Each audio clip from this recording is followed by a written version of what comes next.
Hello, this is AnlineOffline. Today we'll summarize the Season 10 patch notes for COD Mobile 2024. The Lag 53 or FAL is a slow gun, and these buffs to these attachments will make it less punishing, but movement speeds are the least of its issues. For 2019's ISO, the Nightshade integrated suppressor is getting considerable buffs. In the past I said that the ISO didn't stand out much aside from effective range, and I guess this is what they're doubling down on. The HSO 405 or the Model 1887 is getting a considerable tweak. Instead of needing 6 of 15 pellets in its second range to kill, it only needs the 4 center pellets like its first range. Yes, it loses 1 meter of base effective range, but you can easily move up 1 meter. The BY-15 or Winchester Model 1200 is getting promising buffs.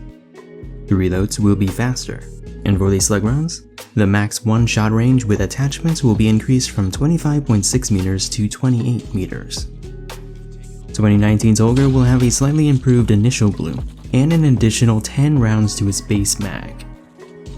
The stomach multiplier on 2019's Bruin will now match its chest and improve its chances of achieving its 4-shot potential at mid-range. The PKM is getting a very minor buff, as its bloom was already on par with assault rifles. In addition to a minor buff to its initial bloom, the UL 736 is reclaiming its status as the fastest strafing LMG in base, and is now on par with the slower ARs.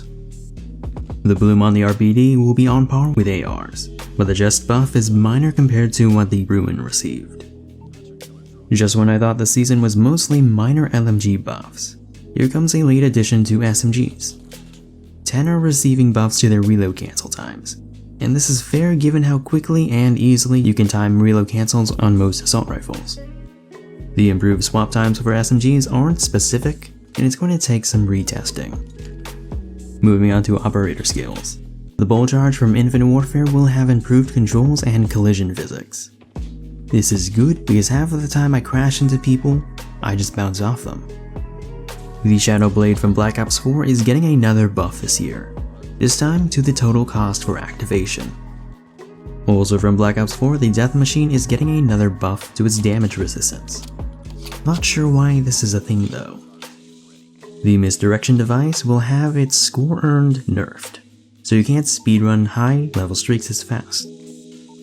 For streaks, the Flame Knot is getting nerfed. Instead of lasting 30 minutes, it's only 40 seconds, and it will cost 1,000 points or 1 more kill to earn. For throwables, the Molotov is getting an AoE nerf, and you can carry 1 extra Combat Axe in base. So, what are my thoughts on these balance changes? There's not much to cover as it's mostly minor changes to LMGs and SMGs. I might give the ISO a second chance, and it helps that I can replace the model with the RUS for better iron sights. BY-15 with slugs could be a menace because a shotgun that can one-shot that far is only surpassed by the Argus. For the BR players, you gotta feel bad for having to deal with the HSO. I'm 2 for 2 when it comes to the Lag 53, hopefully it keeps up and it goes somewhere in the future. The BB-50 is getting nerfed, but only in BR. So, if they're gonna pull off an MX-9, hopefully it gets nerfed by the end of the year. The new weapon this season will be 2019's Uzi, but renamed as the USS-9. Lag 53 was easy to decipher, but I'm not sure what this is supposed to stand for. Maybe US Secret Service 9mm, because that's what they used during the Cold War before switching to the MP5 and P90. What can you expect from this performance? High damage, low recoil, and slow firing, like the GKS and Striker 45. Doesn't seem like much on paper, but those range attachments are something. Like the past anniversaries, there's gonna be a mini single-player campaign. Hopefully it's more engaging like the 2nd anniversary instead of the 4th. I don't really play BR outside of weekly challenges for XP, and the last new map to be added to BR was Blackout 3 years ago. Memnos Island doesn't count because it's only for the Ground War Breach mode that was abandoned. The interesting thing about this new Krai Map is that it's based on a scrapped BR map for Black Ops Cold War. If successful, this could open the door for other cancelled ideas to be given a second chance. Like perhaps adding parts of Blackout 2 to ours. Weeks ago, the community was unified in outrage over the Alchemy Stars camo being region locked.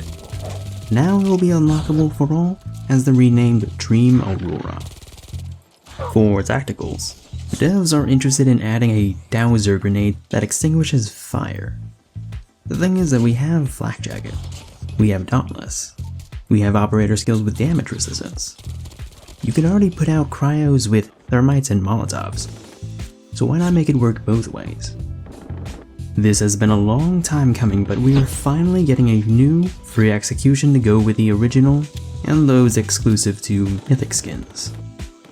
I'm genuinely surprised that Activision and Tencent haven't taken the opportunity to monetize them the same way that they do for emotes.